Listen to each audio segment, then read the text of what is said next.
रणा साई प्रसाद दिन माइनु केते दिन रहलनी रहीनु मासे पाखा पाखी हेगलानी फास्ट पानी रहिछु एपटरे एपट आमे रहछु केते जन रहउछ मा रहछु आम पुओ बो रहउची मोर देडुसुर गुटे रहिची आ आमे स्वामी स्त्री सब या भितरे रहउछ हां आ पालो पातलेनी आमे कोन करिम खंडिए पालो देले अच्छा खंडे पालो देछ हां हमें वर्तमान अछु धामनगर ब्लॉक रो अर्जुनपुर पंचायत रो बालीपाटना रो तरेई साइरे एई नदी बंध उपरे एबे भी सुधा 15-16 दिन धरी लोक एमाने अछंती पालो बांधिकी 15-16 जन एपटे बैतरणी नई एपटे कोचुला नई दुईटी नदीर मध्यम स्थल जो बंध अच्छी से बंध उपरे पालो टांगी 15-16 जन रही आपन देखि पारे दृश्य जोपरी कौपरी भाव में लोक पालो टांगिकी निज शाढ़ी को बांधी से यार भितर से रोचंती उपरे वर्षा रोची झड़ी रोची पवन रोची देखि पारंतु तले किपरि भाव में बाउंसर पूरा काठी दि जाइए किछि कादुओ सेटा लिपा जाइए कहीं जदि कादुओ ही सा भरसा रोचंती तेबे आम एठाकार जड़े बासिंदा अच्छा सहित सीधा कथा जे आपणकर यही अंचल घर ये जो लोक मैंने जो पाल टांगी अवस्था रोचते मत जदि आम अंचल सब बेसी असुविधा भितर बनार जदि बेसी प्रभावित होते यहीपटे आम अर्जुनपुर बालीपाटना अंचल अच्छी बेसी प्रभावित ये जेहेतु दुई साइड दीटा नदी बैतरणी और कुचला मध्यम स्थल गाँ अवस्थित भौगोलिक सीमारेखा अनुसार प्रत्येक छोट हो बड़ हो जिते छोट बड़ बन्या हम धामनगर प्रथम ये पंचायत आफेक्टेड हम अच्छा से आपण तो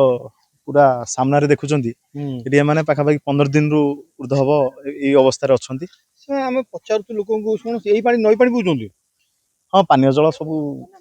नई पानी पीछे नई पानी जो ट्यूबवेल नलकूप मिसी से पानी पीवाई बाध्य होती व्यवस्था ना सब कथा हूँ जन माउस अच्छा माँ ये तुम रोच ना गाई फाई रोच गाई एपटे आमे रहछु केते जन रहउछ मा रहछु आम पुओ बो रहउची मोर देडुसुर गुटे रहिची आ आमे स्वामी स्त्री सब या भितरे रहउछ हां आ पालो पातलेनी आमे कोन करिम खंडिए पालो देले अच्छा खंडे पालो देछ हां तो एई जो भितरे जो रहिछ डर लागेनी मा नई आ कोन करिम साप खाइने खाइबो बेंग खाइने खाइबो जा खाइबा आमे प्रस्तुत आ कोन करू जीवन नै पळै आइछु घर अच्छा आ कोन करिम तबे जो पुरी भाबरे बर्तन रहिछ ता भितरे माने ता भितर तो माने साप बेंग पजाउतु हां पसी जाउछ रणा साई प्रसाद दिन माइनु केते दिन रहलनी रहीनु मासे पाखा पाखी हेगलानी फास्ट पानी रहिछु फास्ट पानी रहिछु एबे घरे केमती अवस्था आ घरे सही भले संतसंतिया एपट गाई गरु हां एपट गाई बंधा होछ एपट आमे होछ नै तो ए जो भितर कोन जो खोला आइछि रोसी पई हां रोसी पई चुली रोसी करी घर भितर कंडीशन कोन देखियो आपण चालोन देखिए तो निश्चित भाव में देखि पारथुवे पूरा पूरी भाव में पाल बंधा जाइछि एवं जो पाल बंधा जाइछि ताकू मध्य जेहेतु पवन लगी रही वर्षा लगिक रही जहा फल सेमानकर दुख माने दुई गुण दौर कहीं गोटे पटरे बैतरणी नदीर जलस्तर ना कमिबा ना नौ ना यार शाखा नई जो कोचिला अच्छी ना कोचिला नईर पानी कमिगला जहाँफल से नदी बंध कौन सारा न पाई जो पाल बांधिक रोचंती किंतु कथा हूँ जो कथा हूँ माँ ये जो घर रोच केमितिया कौन करिम ये किए तुम पुओ झियो झियो केते वर्षर सीए के बहुत वर्ष हे गलानी से पड़ीची हाथ हां तुम याद केते रहउछ मा दउचु 7 जन 7 रहउछ दरमा लागेनी आ कौन करिम आ घर भाई भांगी जाई घर भांगी जाई पानी सब पसी कांथा सब झड़ी पड़ी ए जो याद केते रहलनी के दिन रहलनी रहिनु नेटी 15-20 दिन बेसी हबो रहलनी खाय पे किन करछ खा पिए कौन आ तो सब तो भेदिची आ रांधी तो चुली नाही कि किछि नाही अच्छा आ इटा फिटा देगी बकते खाउछु आ खाउछु नाही तबे जो देह भलो अछि से किछि कोई पारने बाबा से तार पइलानी बहुत दिन हैला आ से छुट्टी टिए तो हाथ गुड़ चलू नहीं निजे भी खाई पारु नहीं ता खुए दउछु दुख दुर्दशार ये चित्र ही बयान करूची जे बैतरणीर बन्या किपरि भाव में लोक हंतसंत करुच्ची गोटे पाल तले मनीष से पालर आरपटे देखि पारुथिबे गाई गोरु तो निश्चित भाव में आरपटे गाई गोरु लोकंकर निज जीवन जीवन बंचवा सहित से जो गृहपालित पशुंकर जीवन बंचुंट एवं देखि पारुथिबे एई पटे गाई गोरु सेपटे मनीष पुणी एपटे खट पड़ी खट पर मनीष अच्छी माँ केते दिन पानी लणी 7-8 दिन हैला एठ रहिनु रोइलुनी हां रहिनु ना कोन करिम घरे तो पानी पज जाई छुआ बखटे छुआ धरि गाई गरु आ कोन करिम ଆମେ ରହୁଛୁ ଏଇ ଇଟା ପକେଇକି ଚୁଲିରେ